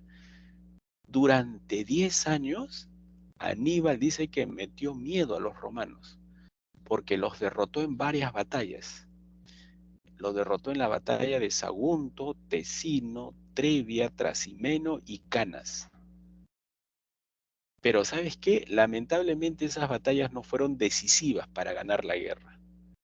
La batalla decisiva para ganar la guerra se llevó a cabo en Sama. Y adivinen qué, ahí perdió Aníbal Barca. De nada le sirvió llevar a cabo cantidad de triunfos cuando finalmente fue derrotado en Sama. ¿Quién lo derrotó? Un general romano llamado Escipión el Africano. Pero Aníbal dice que quedó en la memoria, ¿no?, de aquellos personajes del mundo antiguo, porque Aníbal dice que llevó a cabo una campaña extraordinaria, que estuvo a punto incluso de vencer a los romanos, ¿no? Hizo temblar a los romanos, porque de haber ganado la guerra Aníbal Barca, en estos momentos estaría hablando del imperio cartaginés y no del imperio romano. Pero al parecer pues cometió algunos errores Aníbal, por ejemplo, no entrar a la ciudad de Roma, perdonarles la vida a los romanos. Los romanos tuvieron tiempo para recuperarse y ganarle, pues, ¿no? En Sama, batalla de Sama. Luego hubo una tercera etapa cuando Cartago se quiso recuperar, pero los romanos inmediatamente lo madrugó, ¿no?, a Cartago, ¿no? Los romanos invadieron Cartago y arrasaron con la ciudad, así como los griegos arrasaron con Troya. Lo mismo sucedió con Cartago, ¿no? La Troya para los romanos fue Cartago, pues, ¿no?, por decirlo así, ¿no? Cartago desapareció del mapa y todos esos territorios fueron incorporados al Imperio Romano. Hasta aquí la pregunta es, oye, entonces, con las guerras púnicas como que Roma empieza a cobrar protagonismo, ¿no? Empieza a ser conocido, pues, en el mundo mediterráneo, otros pueblos hablan de Roma. Después de las guerras púnicas, Roma conquistaría los reinos helenísticos. Y con esa conquista, prácticamente el Mediterráneo se convierte en una piscinita para los romanos, ¿no? Digo una piscina porque porque estaba bajo el control de Roma ya prácticamente, ¿no? Sin embargo, miren lo que va a pasar. ¿Qué dice aquí? Impacto de la expansión romana. ¿Qué impacto tuvo? ¿Qué consecuencias? ¿Qué cambios trajo estas conquistas para la sociedad romana? Mira, por más que te parezca increíble, ¿no? Para no creer, estas victorias de Roma van a traer consecuencias negativas para la población romana. Muchos dirán, profe, pero un ratito, están conquistando tierras. Hay mayor cantidad de tierras para Roma, también esclavos. Pero precisamente esas cosas perjudicaron a la sociedad romana. ¿Por qué? Por dos razones puntuales. Esas victorias, triunfos y conquista de tierras y esclavos van a empobrecer a la gran mayoría de plebeyos romanos. Y por el contrario, van a enriquecer y empoderar a ese pequeño grupito de nobilitas. La pregunta es ¿por qué? ¿No se repartieron tierras? No, no se repartieron tierras. Pero aparte de eso, hay un problema de fondo. Y te voy a decir cuál es ese problema de fondo. ¿Por qué la gran mayoría de aquellos ciudadanos romanos, plebeyos, se empobrecieron con estas guerras? Te voy a decir por qué. Presta atención, ¿eh? En aquella época, para servir al ejército, debía ser propietario de la tierra. O sea, no cualquiera podía servir al ejército. Tenías que ser propietario. Tener tu pequeña o mediana propiedad. ¿Correcto? En segundo lugar, tenías que financiar tus propios gastos de guerra. O sea, cuando tú servías al ejército en los tiempos de Roma, debías tener tu propiedad y tenías que financiar tus propios gastos de guerra. ¿Ven? La pregunta, oye, un ratito, ¿y el Estado romano no ponía nada? No, era una obligación, un deber servir a Roma. Y por eso tenías que afrontar con todo eso. ¿Y por qué tenías que ser propietario? Porque solo los propietarios podían financiar sus gastos de guerra. ¿Ven? Entonces, ¿qué es lo que va a ocurrir?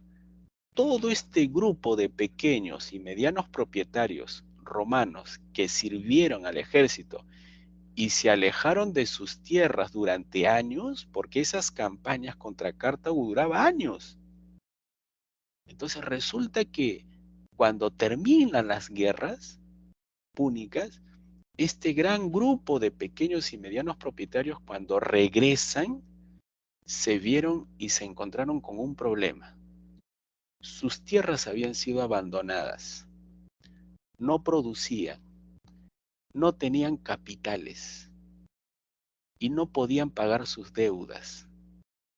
Entonces, las guerras púnicas prácticamente los había perjudicado económicamente.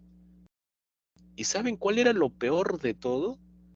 Que aparte de no tener capitales, no tener cómo pagar sus deudas, no tener semillas para poder sembrar, ¿saben cuál era lo peor de todo? Es que estos ciudadanos plebeyos no tenían apoyo del Estado, no recibían una pensión, no recibían una jubilación, no se les pagaba. Entonces, en pocas palabras, servir al ejército era un deber que terminaba perjudicándote económicamente. Entonces, cuando regresan de las guerras, ¿qué van a hacer estos pequeños y medianos propietarios al ver que no hay capitales para poder reinvertir en sus tierras? Las venden, las rematan. ¿Y quiénes aprovecharon esa oportunidad para comprar las tierras a menor precio? Los nobilitas. Entonces, ahora te estás dando cuenta cómo las guerras de expansión romana empobreció a gran parte de la población y favoreció un pequeño grupo de nobilitas. ¿Te das cuenta? Entonces, ¿qué les quedó a estos pequeños y medianos propietarios romanos que se quedaron sin tierras? Dejaron sus tierras, las vendieron, las remataron y se fueron a Roma a trabajar como proletarios, como jornaleros, o sea, en cualquier cosa trabajaban para recibir un jornal, un salario. Ya no podían dedicarse a la agricultura porque habían perdido sus tierras al fin y al cabo. Así aumenta la población de Roma, de muchos proletarios. Entonces la pregunta es, oye un ratito, ¿y los militares de Roma ya no podían reclutar ya entonces jóvenes? ¿Por qué? Porque ya no tenían propietarios, ya no eran propietarios. Entonces por eso a algunos militares, como Mario, se les ocurre llevar a cabo reformas. ¿Qué tipo de reforma? Reformas militares como por ejemplo esto. Para ser soldado ya no necesitas ser propietario. Cualquier obrero jornalero puede formar parte del ejército. 2. Si vas a ser soldado y recluta del ejército romano, piénsalo bien. ¿Por qué? Porque ahora se te va a pagar. Se te va a pagar un sueldo. 3. Todos los gastos de equipamiento ya no van a correr por cuenta del soldado, sino porque ahora van a correr por cuenta del Estado. Así es que no te preocupes. Ya no vas a financiar tus gastos de guerra. Ya no te tienes que preocupar si se te va a pagar o no, porque se te va a pagar. Y además, cuando termine tu servicio militar, vas a recibir una jubilación, una pensión de por vida. Y también se te va a entregar una pequeña parcela de tierras que sean productos de las conquistas. ¿Ves? Entonces, con las reformas de Mario, todo ese grupo de plebeyos pobres vieron en el ejército una oportunidad ¿para qué? Para mejorar sus condiciones de vida. Antes servir al ejército no era rentable, al contrario, te perjudicaba. Pero con las reformas de Mario, dijeron, oye, ahora sí me conviene formar parte del ejército. ¿Por qué? Porque van a pagar. Incluso me van a dar una pensión vitalicia si cumplo con los años de servicio. Me van a pagar de por vida. ¿Ves? La pregunta es, ¿qué consecuencias trajo las reformas de Mario? Van a traer consecuencias políticas y sociales. ¿Por qué? Porque gran parte de la población de Roma le va a jurar lealtad ya no al Estado romano, sino a quiénes. ¿A quiénes le van a jurar lealtad? A esos militares que han aplicado reformas para favorecer a sus soldados, como Mario, por ejemplo. Y eso crea personalismos, pues. Es decir, la población romana ya no confía en el Estado, ahora confía en sus generales. Y estos generales utilizan a sus soldados ¿para qué? Para llevar a cabo sus propios proyectos y planes. Y entre ellos empieza a entre los militares y eso genera guerra civil. ¿Te das cuenta? ¿Están entendiendo lo que he tratado de explicarles? Una cosa es que la ciudadanía sirva al Estado y otra distinta es que estés peleando para un general. Porque estos generales y estos militares utilizan a sus tropas ¿para qué? Para proyectos personales. Por ejemplo, perpetuarse en el poder, dar golpes de Estado. ¿Te das cuenta? Y eso provoca esto, pues mira, provoca las guerras civiles. Pero antes de las guerras civiles, quería explicarte esto, mira.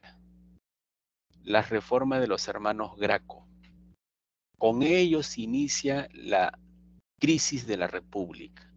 Con ellos se inician las guerras civiles. ¿Quiénes eran los hermanos Graco? Voy a ir directo al grano, ¿ya? Eran unos políticos que tenían que defender los intereses de la plebe, de los plebeyos. A estos políticos que defendían los intereses de la plebe se les llamaban tribunos. eran elegidos en las asambleas populares. Pero estos tribunos de la plebe, como los hermanos Graco, eran nobilitas.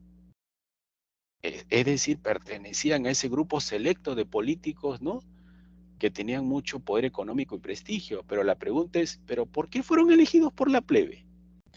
Porque ellos vivían del voto de la plebe, eran personajes de la política poderosos con el voto de la plebe. Entonces tenían que llevar a cabo reformas para satisfacer la demanda de la plebe. Si yo logro satisfacer la demanda de la plebe, estos me van a seguir eligiendo y nombrando tribuno. Mi poder se basa ¿en qué? En el respaldo popular. Y para eso tengo que aplicar medidas populistas. ¿Qué medidas, qué proyectos, ¿no?, van a defender estos tribunos? Aquí lo tienes, la ley agraria, que era como la reforma agraria, repartir tierras entre los más pobres, y la ley frumentaria, que es la ley del trigo, que significa abaratar el precio del trigo para favorecer también a los más pobres. Sin embargo, estas leyes no prosperaron. ¿Por qué? Porque el Senado se opuso. El Senado nunca estuvo de acuerdo con estas medidas, con estos cambios. Por eso el Senado termina asesinando a uno de ellos. Y así se inicia la crisis, ¿no? ¿Te das cuenta? Entonces, ¿sí?, a finales de la República, dos grupos políticos de poder se disputan el poder: los optimates y los populares.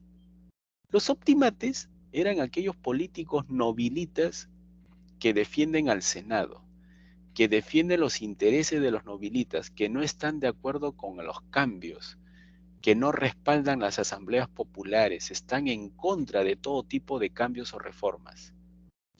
En cambio, los populares eran esos políticos nobilitas que sí se apoyan en las asambleas populares, que son populistas, que piensan llevar a cabo reformas para favorecer a los grandes sectores populares, porque saben que pueden vivir de ellos también, de sus votos.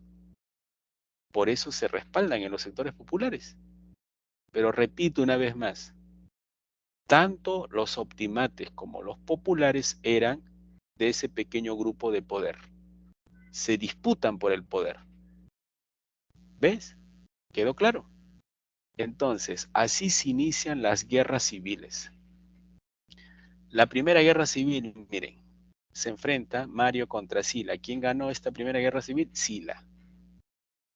La segunda guerra civil se enfrentó Julio César y Pompeyo. ¿Quién la ganó? Julio César, en la batalla de Farsalia. La tercera guerra civil se enfrentó Marco Antonio y Octavio. ¿Quién ganó? Octavio, en la batalla de Actium.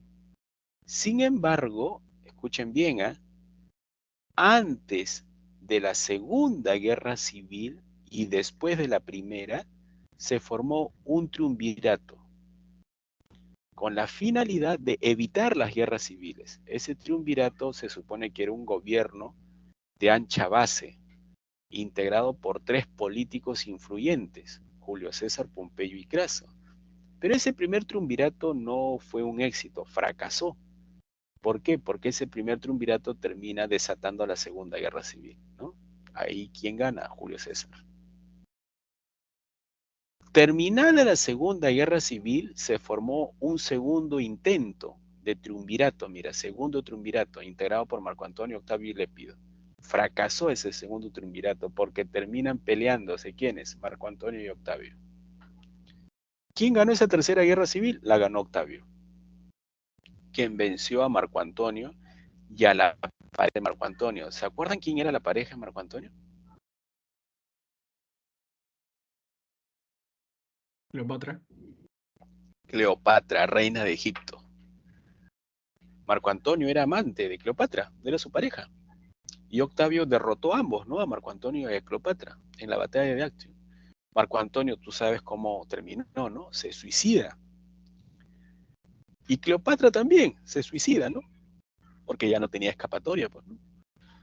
Entonces, con el suicidio de ambas personas, de Marco Antonio y Cleopatra, Octavio prácticamente se queda como único hombre poderoso, ¿no?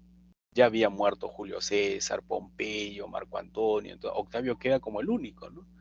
Jefe de todas las legiones romanas. ¿Y qué hizo Octavio? Regresa a Roma, porque las guerras civiles se llevaron a cabo fuera de Roma, en Egipto, en Farsalia, en Actium, eso está ubicado en Grecia. Bueno, la verdad es que ya Roma dominaba toda esa zona, pues, ¿no? Entonces, cuando Octavio regresa a Roma, somete al Senado. El Senado no desapareció, pero fue controlado y fue títere de Octavio. Las magistraturas también existían, como puedes ver aquí, mira. Las magistraturas también existían, pero no tenían el peso que llegaron a tener durante la República, pues, ¿no? Es decir, que con Octavio todo el poder se reduce al emperador. Nuevamente el poder queda en manos de una sola persona, ¿no? El emperador. ¿Quién es? Octavio, ¿no? Quien pasa a llamarse Augusto. Y el Senado, todo sobón, el Senado pues le otorga una serie de títulos, ¿no? A Octavio, ¿no? Le otorga el título de Princeps, que significa primer ciudadano, el título de Augusto, que significa venerable, majestuoso, el título de Pater Patrae, que es el padre de la patria, y le otorga el título de Imperator, quien es la autoridad que tiene el máximo poder de mando militar. Ahí lo tiene, ¿no? ¿Hacia sí mismo o son los títulos que creó así? No, es el Senado quien le otorga esos títulos. Es como que un Congreso le otorga esos títulos a un presidente. ¿Ves? Es el Senado. Entonces, prácticamente el Senado, al otorgar todos estos títulos a Augusto, el Senado ya estaba reconociendo que todo el poder estaba en manos del emperador. Prácticamente el Senado es como, ¿no? Es como prácticamente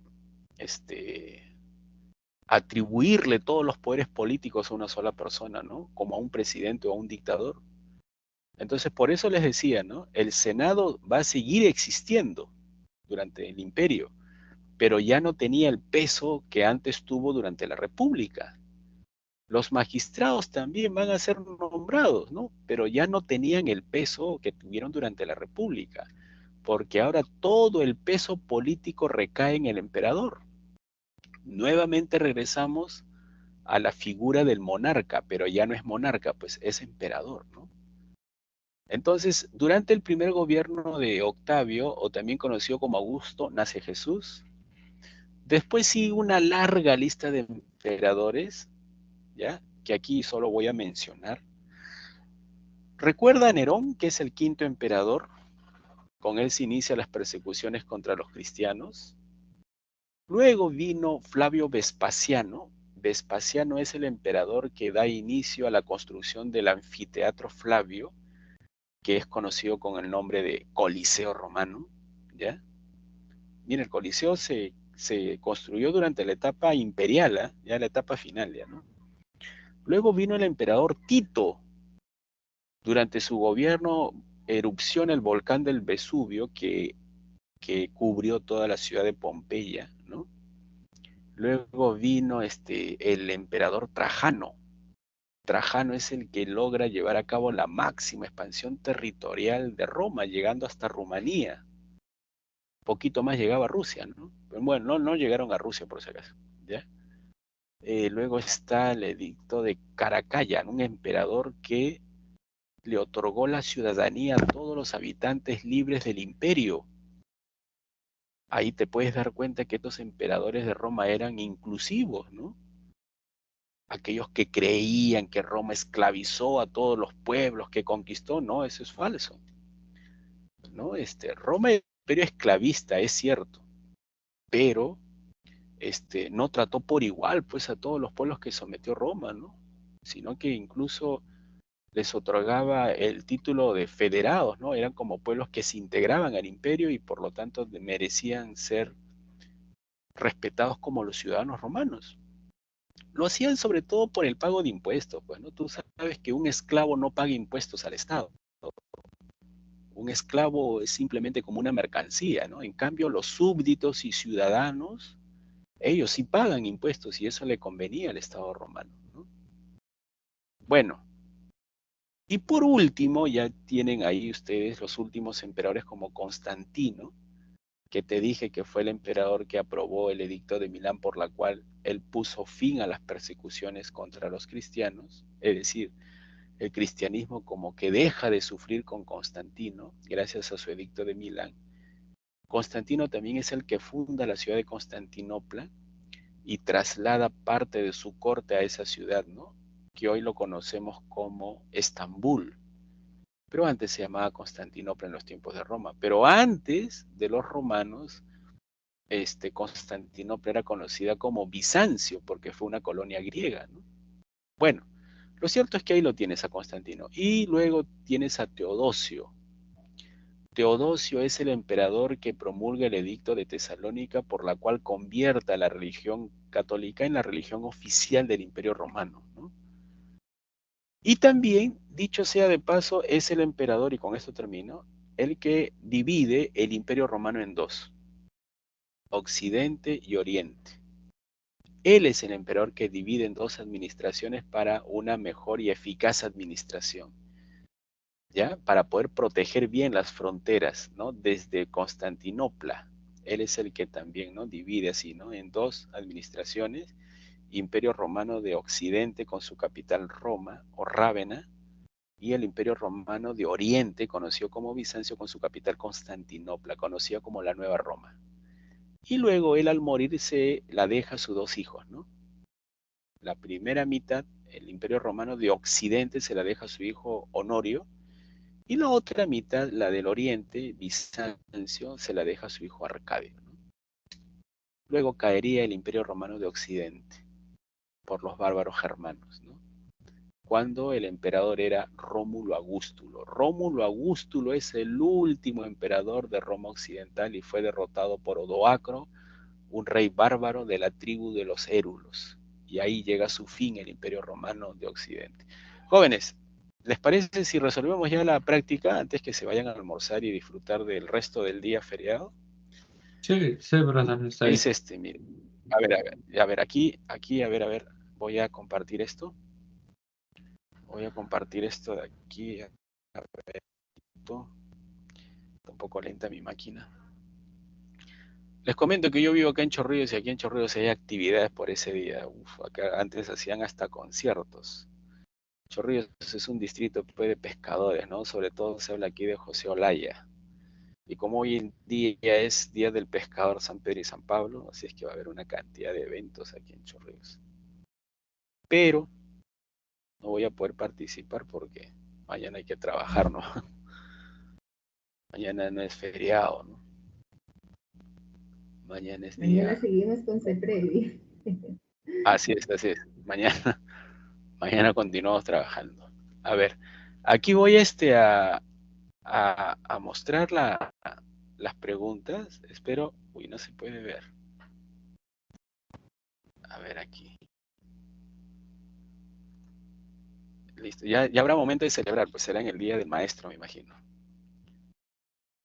Ahí será, me imagino, ya la... El 6 de julio, ahí Sí, el el día de 6 creo que, ¿no? maestros de colegio y de universitario, ¿no, profe?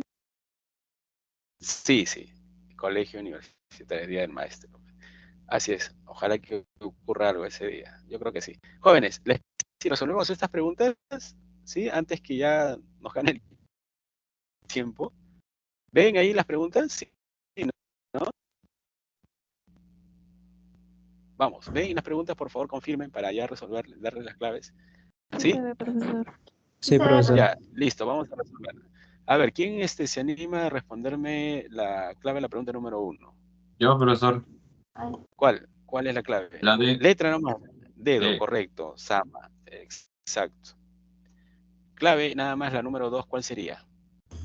La B, profesor. Correcto, la letra B, gracias. ¿Quién se anima a la pregunta número 3?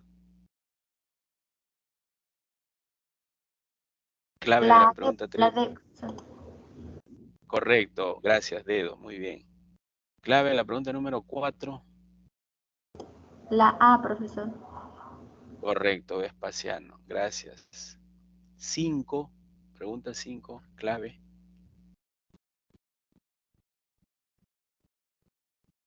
Primera persecución contra los cristianos, ¿quién fue el emperador que la inicia? ¿O la inició? Nerón. Nerón. La C. Correcto, o sea, sería Casa, correcto. Número 6, ¿cuál sería la clave? La ley que dio origen a los nobilitas, ¿se acuerdan? Que permitió el matrimonio entre La patricios B. y plebeyos. Sí, la B. La Muy B. bien, exacto, correcto, gracias. La número 7, ¿quién derrotó a Pompeyo en la Segunda Guerra Civil? Un famoso político militar, asesinado por los senadores luego. Octavio. No. Julio Julio César. Ah, César. César. La Julio E. César. correcto, La E. exacto, la de Julio Sí. César, exacto. Gran militar cartaginés que metió miedo a los romanos, pero que fue en la batalla de Sama. La A, Aníbal Ah, Barca. exacto, Aníbal Barca. 9, se enfrentaron en la Tercera Guerra Civil. El que triunfó finalmente se convirtió en emperador, ¿se acuerdan? Octavio. La D, profesor. Octavio. Exacto, La entonces D. aquí entra Octavio con dedo, muy bien. La 10, fue miembro del segundo triunvirato y venció a Marco Antonio en la batalla de Actium. Creo que se repite, ¿no? Octavio Se también. convirtió también luego. Octavio también es, pues, ¿no? Octavio. Y aquí, ¿durante el reinado de qué emperador se produjo la erupción del volcán del Vesubio que aplastó a la ciudad de Pompeya? La A, profesor. Correcto, gracias. Tito, ¿no? La 12, luego de pacificar Egipto, Julio César se dirigió al Asia Menor donde venció a... Aquí es A también, Farnaces, ¿ya? Un líder del Ponto, de Asia Menor. La 13, ¿cuál sería la clave? ¿Quién asesinó a Pompeyo en Egipto? Era el hermano menor de Cleopatra. Hermano menor de Cleopatra. Aquí por descarte lo sacas, ¿ah? Vamos. Hermano menor. No creo que haya sido Octavio, ¿no? ¿Quién? La D. Ptolomeo. Exacto, claro, él es, pues, Ptolomeo. No puede ser Octavio, no puede ser Mario, no puede ser Julio César, porque todos ellos eran romanos, pues, ¿no? Si te digo que era hermano de Cleopatra, era un egipcio, ¿no? Ptolomeo aquí, correcto. 14, conformar grupo de 3 personas. Segundo, ¿no? La C. Correcto, la letra C, gracias. Octavio, Marco Antonio y Lépido. La 15, ¿en qué combate Marco Antonio es derrotado por Octavio? Combate naval, ¿no? Es La E. enano, exacto, enano, acción. Durante el reinado de qué emperador logra Roma su máxima expansión territorial llegando hasta Rumanía, ¿no? Aquí es Trajano, el emperador Trajano. Y entramos ya con las últimas, cuatro últimas. ¿Qué emperador estableció el edicto de Milán, por el cual se otorga la tolerancia religiosa para todos los cristianos, sobre todo? Y Constantino. ciudadanos. Exacto, Constantino, letra B. 18. ¿Durante el qué emperador la segunda? Mire, aquí hay una discusión, ¿ya? Muchos libros dicen Domiciano, pero otros dicen que fue en la última etapa del gobierno de Tito, y así dice en el libro de Ceprevi también, ¿ya? Entonces vamos a colocar acá Tito, ¿ya? Porque así está, repito, en el libro de Ceprevi, porque fue en la última etapa del gobierno de Tito, ya durante todo el gobierno de Domiciano. 19. ¿Qué emperador perteneció a la escuela filosófica? Él fue conocido como el emperador filósofo, y ese fue Marco Aurelio.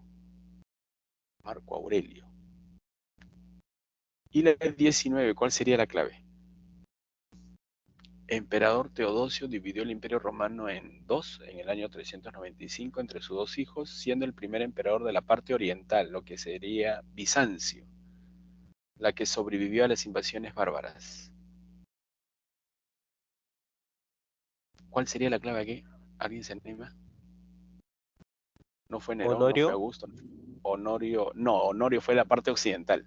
Arcadia. Entonces, no, Arcadia, entonces, listo.